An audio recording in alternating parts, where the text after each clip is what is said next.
انقلاب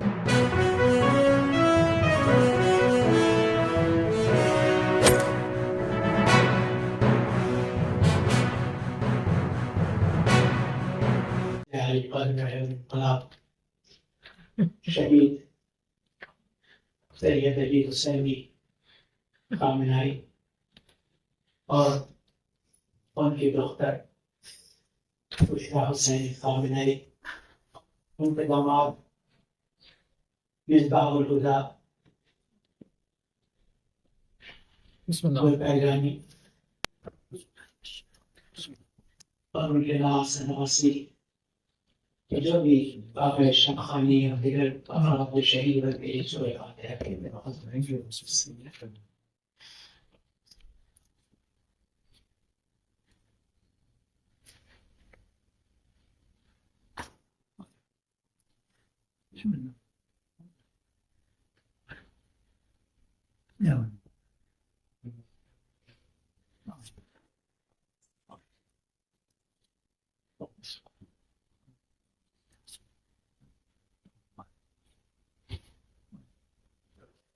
اس بات کے ہمیں آج کے افراد کے سوچ سے جناب قریب آخر صاحب فیروز صاحب کے ناموں میں کو اعوذ باللہ من الشیطان اللعین الرجیم بسم اللہ الرحمن الرحیم الحمد للہ الذی هدانا لهذا وما كنا لنهتدي لولا ان هدانا الله لقد جاءت رسل ربنا بالحق ثم الصلاة والسلام على أشرف الأنبياء والمرسلين سيدنا ونبينا وشفيعنا وحبيب قلوبنا وطيب نفوسنا مولانا ومولى الكونين جد الحسن والحسين أبي القاسم المصطفى محمد اللهم صل على محمد وعلى آل محمد وعلى أهل بيته الطيبين الطاهرين المعصومين المظلومين ملتجبين المنتخبين الغر الميامين ولعنة الله على أعدائهم أجمعين من الآن إلى قيام يوم الدين. أما بعد فقد قال الله الحكيم في القرآن الكريم وقوله الحق وهو أصدق القائلين بسم الله الرحمن الرحيم إنا لله وإنا إليه راجعون رسم بقضائه تسليما لأمر الصلاة.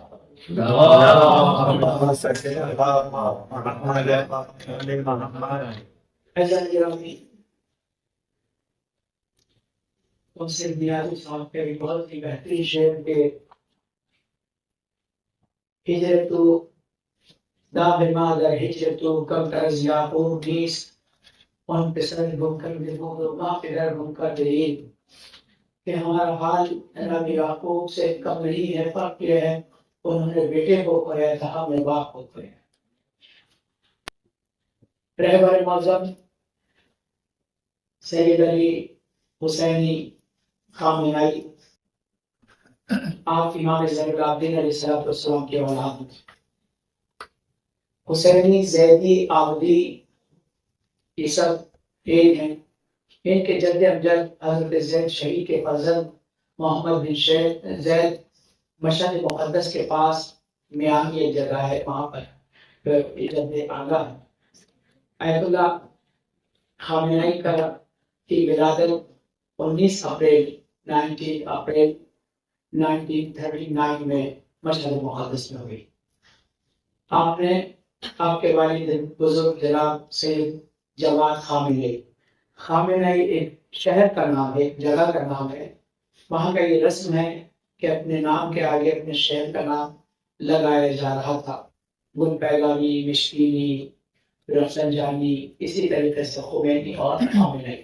تو خامنہئی جگہ کا نام ہے اس بنیاد سے، لیکن اصل میں یہ سیدی سعادت، حسینی سعادت اور عامی سعادت سے. آپ کے والد سید جواد خامنہئی اور آپ کی والدہ جناب خدیجہ خامنہئی. آپ نے 16 سال کی عمر میں 1955 میں مشرق کے حوزے سے دینی تعلیم کا آغاز کیا اور اپنی جوانی کا دور آتے آتے ایران کے بہترین معلم قرآن میں سے ان کا شمار ہوا. ان کو 2 لقب ملے، ایک معلم قرآن استاد قرآن کا اور دوسرا زندہ شہید کا۔ یہ 2 مرتبہ ان پہ جان لیوا حملہ ہوا جس میں ان کا ایک ہاتھ پہ جو ہے زخمی بھی ہوا اور اس نے کام کرنا بند کر دیا تھا، لہٰذا اس روز سے ان کو زندہ شہید بھی کہا جاتا تھا۔ یہ تو تیسری مرتبہ، ابھی چند روز پہلے ہی دیکھا تھا کہ وہ دعا کر رہے تھے کہ خدایا خدایا مجھے اپنے سے ملا لے، مجھے اپنے سے ملا لے اور مجھے وہ موت دے کہ جو میرے لیے سفارات اور افتخار کا باعث ہو۔ بے شک شہادت ہمارے لیے افتخار ہے، میں مبارکباد پیش کروں گا کہ اللہ آپ کو یہ شہادت مبارک ہو، یہ سعید الشہداء کے جاننے والے ماننے والوں کے لیے۔ آیت اللہ خامنہئی کے 2 بھائی اور بہن جناب محمد خامنہئی اور جناب علی خامنہئی، آپ کی زوجہ کا نام منصورہ، 1964 میں آپ نے شادی کی اور اللہ نے آپ کو 6 بچے عطا فرمائے، 4 بیٹے اور 2 بیٹیاں، آغا مصطفیٰ، آغا مشتبہ، آغا مسعود اور آغا مہدی۔ اس کے علاوہ 2 بیٹیاں اللہ نے کو کرامت فرمائی، ایک کا نام بشرا خامنہئی اور دوسری کا نام ہدا خامنہئی۔ کل کے حادثے میں بشرا خامنہئی اور ان کے شوہر بھی شہید ہوئے اور ان کے بچے بھی شہید ہوئے۔ بالکل ٹھیک اسی طریقے سے آپ نے 55 سے لے کے 86 تک حوزے کی تعلیم کو جاری ساری رکھا اور اجتہاد کو حاصل کیا۔ آپ کے استاد اوائل اس میں آیت اللہ بروجردی اور ان کے بعد آیت اللہ خمینی ان کے استاد رہے۔ آیت اللہ خامنہئی 1981 سے لے کے 1989 تک 2 مرتبہ پریسیڈنٹ رہے، اس سے پہلے یہ اسپیکر بھی رہے پارلیمنٹ کے، اور آپ نے بہت سے ایسے جارحانہ کام انجام دیے کہ جس نے سوائے ملت، آپ اندازہ لگائیے کہ آیت اللہ خامنہئی کہ جنہوں نے اس ملت کو آیت اللہ خمینی کے بعد سنبھال کر رکھا، بنا کر رکھا، یقین جانیے گا ہمارے ملکوں کی 17-18 دن کی جنگ ہوئی تھی جو آج تک وہ اپنے قربت اور فقر سے باہر نہیں آ پائے۔ 9 سال کسی ملک سے لڑنا، اور ایک ملک سے نہیں بلکہ کئی ملکوں کے ساتھ لڑنا، اس کے بعد اپنے ملک کو، ان کا روحانی اعتبار سے بہت ہی نظریہ بہت ہی صاف تھا۔ آیت اللہ خامنہئی میری 2 مرتبہ ان سے ملاقات ہوئی بسمتی طور پر، میرے امامہ بھی انہوں نے رکھا، اس کے علاوہ اتنی زیادہ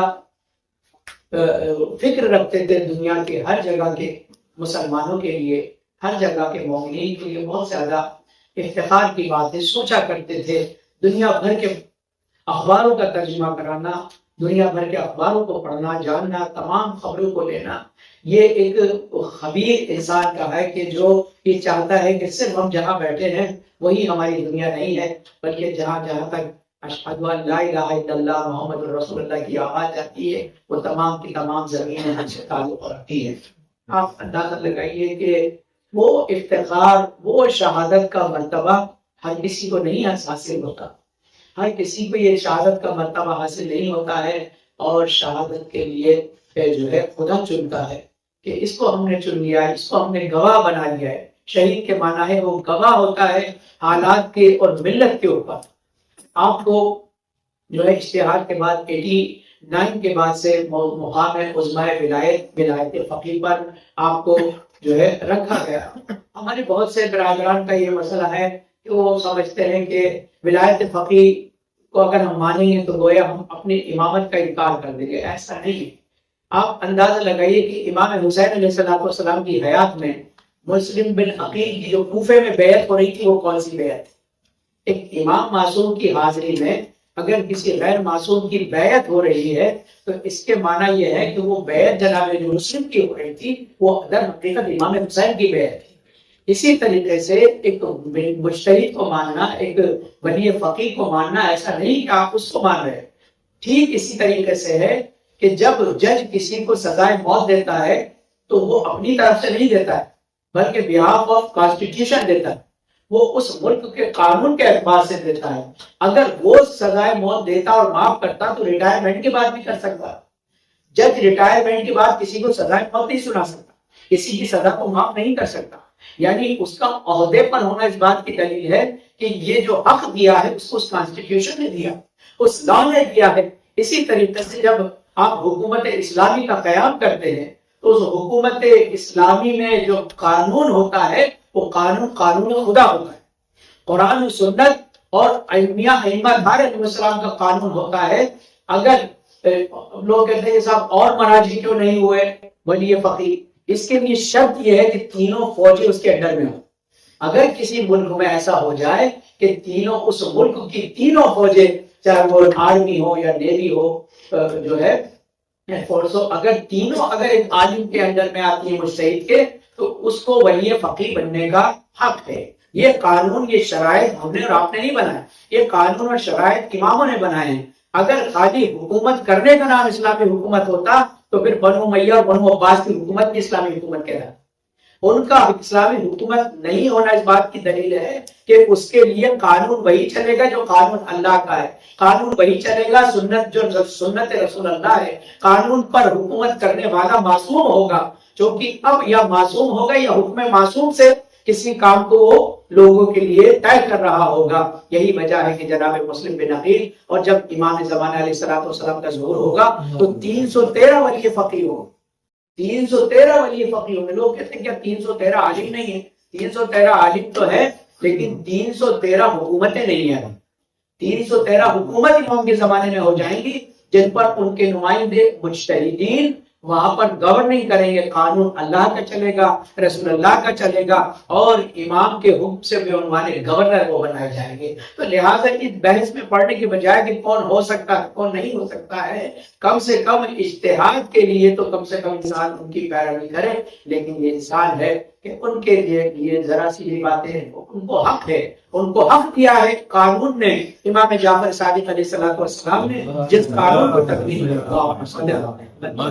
جس قانون کو آپ نے تدوین کیا, اس قانون کے عنوان سے ان کو حق حاصل ہے کہ وہ آپ کے لیے کسی چیز کو روکے کہ کسی چیز کو جو ہے جاری کرے. دیکھیں حرام اور حلال تو صرف رسول اللہ کے علاوہ کوئی نہیں کر سکتا.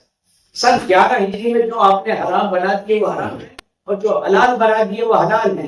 لیکن اس کے بعد جو ہمارے اماموں کو اور مجتہدین کو حق دیا گیا وہ الاؤڈ اور ناٹ الاؤڈ کر دیا گیا, جائز اور ناجائز کا حق الاؤڈ دیا. جیسے اگر کوئی شوگر کا پیشنٹ ہے تو اب اس کے لیے شکر حرام نہیں ہو سکتی.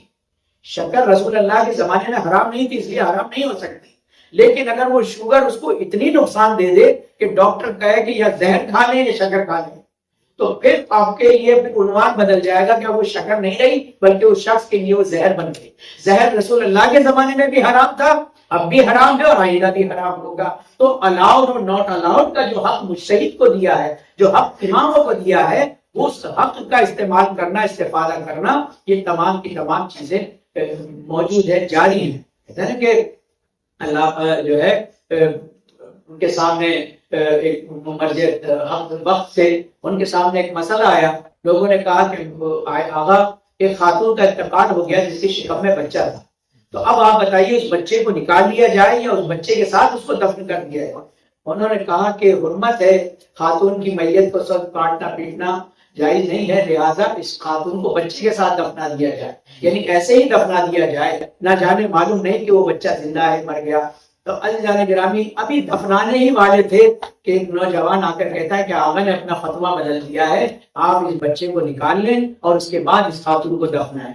اس کے بعد وقت گزر گیا, وہ بچہ بڑا ہوا, تو لوگوں نے کہا مولانا آپ نے جو آخری وقت میں جو فتویٰ بدلا تھا یہ اس کی وجہ سے وہ وہی بچہ ہے جس کو پہلے آپ نے ماں کو اسی طرح دفنانے کے لیے کہا تھا. اتنا روئے کہ کیا مجھ سے اتنی بڑی خطا ہو گئی تھی کہ میں کسی بچے کی جان اپنے فتوے سے لے رہا تھا. اپنے قلم کو, اپنی مور کو توڑنے کے بعد وہ اپنے شہر کو چھوڑ کر, اسفان کو چھوڑ کر جنگل میں چلے گئے. راستے جب چلے جا رہے تھے تو کسی نے ان کے اونٹ کی مہار کو پکڑ لیا اور کہا کہ بھائی واپس جاؤ, واپس جاؤ. کہا کہ آپ کون ہوتے مجھے واپس کرنے والے؟ کہا میں ہی تو تمہارے زمانے کا امام ہوں, میں نے ہی وہ فتویٰ بدلا تھا, ہم تمہاری پشت پر ہیں, لہٰذا ہم تمہاری لفظشوں کو صحیح کرتے ہیں.